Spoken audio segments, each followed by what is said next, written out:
Манас эпосу кыргыз рухунун тоочокусу. Тарых барактарында кыргыздар жөнүндө маалымат биздин эрага чейинки 2-кылымдан, башкача айтканда, мындан 2000 жылдан ашуу мезгилден бери карай кезген.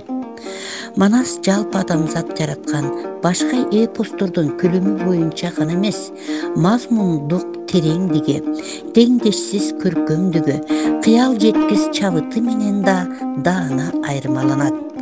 Анда ата журттун азаттыгы үчүн кан төккөн казаптардан, адам жүрөгүн титиреткен небир арман азаптарга чейинки чексиз турмуш көйгөйлөрү айтып бүткүс керемет менен көз алдыга тартылат.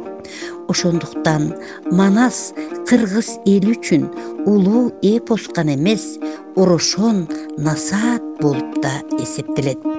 Манас эпосун жыйноо, кагаз бетине жазып, изилдөө иштерин өткөн кылымдын ортосунда кыргыздар Россия карамагына киргенден кийин орус окмуштуулары тарабынан башталганын белгилей кетүү керек. Мында асыресе Чокон Валиханов менен Василий Радловдун эмгеги абдан зор. Учурда келечектеги өсүп өнүгүү этабы үчүн Манастын мааниси өтө зор.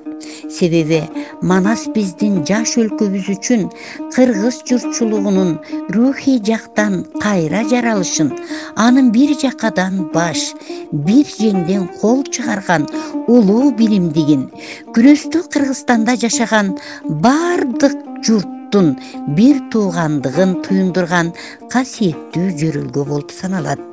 Ошон үчүн кыйын экономикалык кырдаалга карабай элибиз 1995 жылы биринчи жолу өзүнүн улуттук залкар эпосунун улуу мареке салтанатын белгиледи.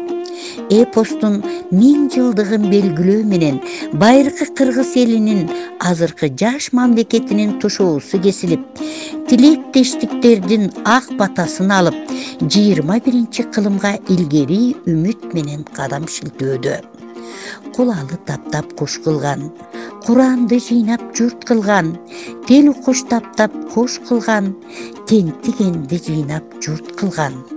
Ошондуктан зор Манастын көлөмүндө ченем жок. Алтай түгөнгүс чыгарма, ал кыргыз элинин улуу мурасы. Гиннестин китебинде дүйнөдөгү эң көлөмдүү поэма кыргыз элинин Манас эпосу